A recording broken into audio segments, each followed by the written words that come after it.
Ang dami niyong tinuturo sa Kalingap patungkol sa pagbablog, sa pagcha-charity, samantalang kayo, wala kayong ginagawang charity.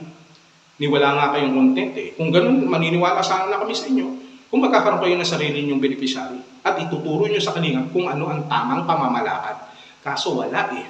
Ang hirap sa inyo, nagtuturo kayo sa Kalingap, ang dami niyong pamumuna, ang dami niyong nakikita, pero sa sarili ninyong komunidad, kung meron naman kayong komunidad, wala naman kayong ginagawa. Kumbaga, nagbebenta ka ng shampoo pampatubo ng buhok, pero kalbo ka naman. Di ba?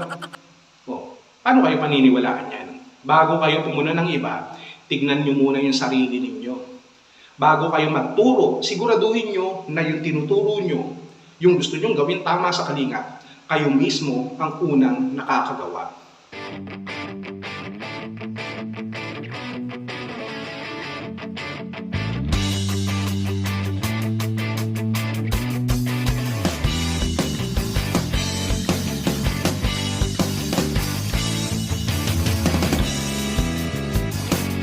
At sa Mindanao po, kakasuhan ko rin po kayo. Sigurado yan. Kaya advice ko sa inyo, balahura pa more, content pa more. Para mas maraming kaso ang isasampa ko sa inyo. Nakikialam kayo, nakikikontent kayo, sino kayo na makialam sa Kalingap? Who you? Para mag-advise, mambalahura sa Kalingap Foundation. Abangan niyo po yan mga kaibigan. Ang patong-patong ng kaso ang isasampa ko sa inyo. Yung iba po nakasampa na. At bukas po, Lunes po, July 13, panibagong kaso ang isasampa ko. May isang tao dyan, 40 counts na kaso ang isinampa ko po mga kaibigan. So good luck na lang. Gusto ko na kayo makita ng personal at makabiso-biso man lang. Ha? So, tuloy niyo po ang pag-content. Balahura pa more, content pa more. Dahil sa hirap po ng kanilang buhay noon, siyempre wala silang bahay, marahil ay wala po silang makain, no? Ito hindi naman sa panghahamak, no? Sapagkat tayo po ang puso natin dun sa mga taong nangangailangan at may kasalatan po sa buhay. Kaya nga nandito po tayo sa Kalingap.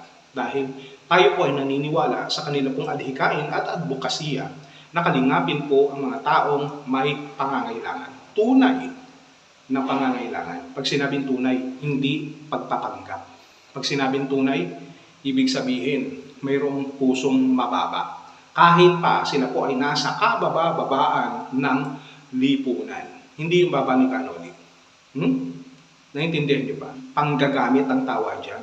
Dahil kumikita ka sa paninira sa Kalingap, pinapakain mo ang pamilya mo sa pamamagitan sa paninira ng Kalingap at ginagawa mo lang front, sinasabi mo na kahit hindi ka mag-vlog, ay mabubuhay ka. Hindi totoo yan. Subukan mong tanggalin ang pagbablog. Anong mangyayari sa iyo? Sa tingin mo, sasapat sa pantusto sa pangangailangan ng pamilya mo? Malamang hindi. Ginagawa mo ang lahat, ang panggagamit, para makuha mo na naman yung iyong magawa mo ang iyong kagustuhan, pabor para sa iyong sarili, sa iyong pamilya, sa maling pamamaraan. Sa pamamagitan niyan, i-maintain mo kung ano man ang kalagayan mo sa buhay mo ngayon, sa aspeto ng iyong pangangailangan.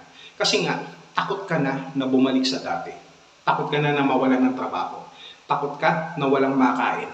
Takot ka na hindi ka makapagtustos para sa iyong pamilya.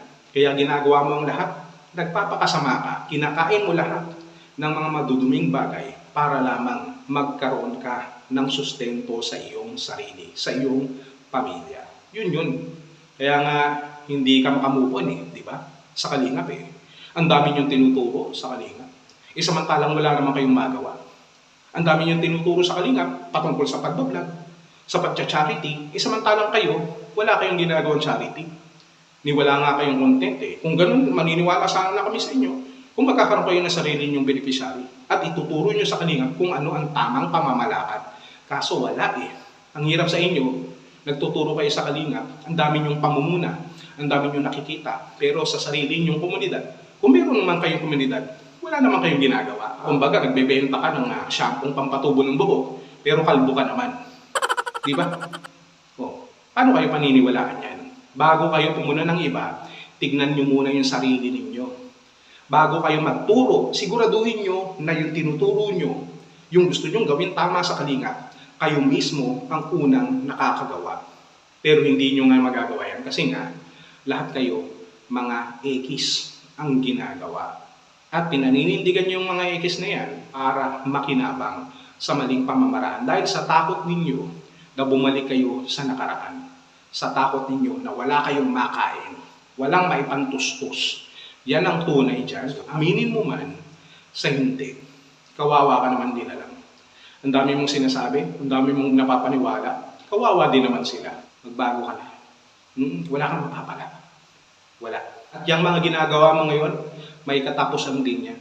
Ito nga, mukhang madedemanda ka nila Kuya Bal, na Kalingap Rab, ng Kalingap. Saan ka ngayon pupulutin ngayon? O, siguro, iaasa mo yan sa mga sponsor, di ba? Dahil wala ka namang sariling kakayanan. Imagine, umabot ka sa ganyan dahil lamang sa aling pamamaraan na gusto mong isurvive ang iyong sarili, isurvive ang iyong pamilya dahil ayaw mo nang bumalik sa dati, sa nakaraan. Yan ang totoo dyan. Kaya ngayon, ang resulta, demanda. Ganun nyo ba? Real talk ba? Yan ang sinasabi ko sa iyo eh. Ganito pa lang ang ginagamit ko sa iyo. Pero wasak-wasak ka na. Kawawang nila lang.